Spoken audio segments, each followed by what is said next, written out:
নমস্কার বন্ধুরা, সোনার রান্নাঘরে তোমাদের স্বাগত জানাই। চায়ের সঙ্গে অনেক রকম স্ন্যাক্স তো আমরা খেয়েই থাকি, তবে আজ একটা খুব চটজলদি রেসিপি নিয়ে তোমাদের কাছে চলে এসেছি।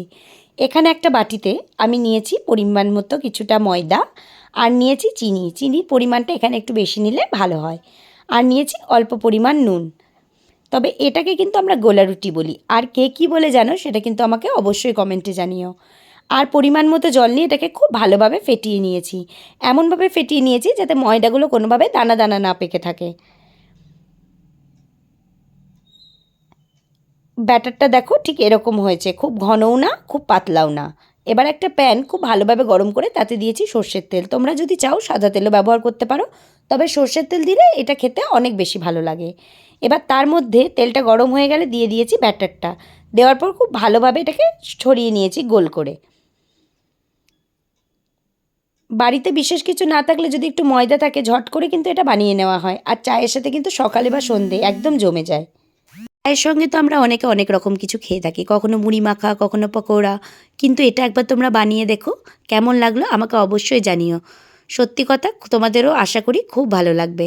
আর যদি আমার এই চটজলদি রান্নার ভিডিওগুলো তোমাদের ভালো লাগে, তাহলে বন্ধুরা প্লিজ প্লিজ প্লিজ আমার অনুরোধ রইল, আমার চ্যানেলটা সাবস্ক্রাইব করে দিও, যাতে আমি তোমাদের জন্য আরও ভালো ভালো রেসিপি নিয়ে আসতে পারি। এবার লো ফ্লেমে আমি এক একটা পৃষ্ঠা প্রায় 3 থেকে 4 মিনিট মতো করে ভেজেছি, তারপর উল্টে পাল্টে নিয়েছি। এইখানে আমরা এই গোলা রুটিগুলো খুব একটা কড়া করে ভাজবো না। তোমরা কে কে এই রেসিপিটা ট্রাই করেছো সেটা কিন্তু অবশ্যই আমাকে জানিও। বন্ধুরা, আমি আবারও বলছি, আমার ভিডিও তোমরা দেখছো কিন্তু সাবস্ক্রাইব করছো না। প্লিজ, যদি আমার এই ভিডিওগুলো তোমাদের ভালো লাগে তাহলে অবশ্যই লাইক করে চ্যানেলটা সাবস্ক্রাইব করে দিও। এবার গোলা রুটিটা ভাজা হয়ে গেলে আমি একটা পাত্রে তুলে রেখে দিয়েছি। এইভাবে আমি আরেকটা গোলা রুটিও ভেজে নিচ্ছি।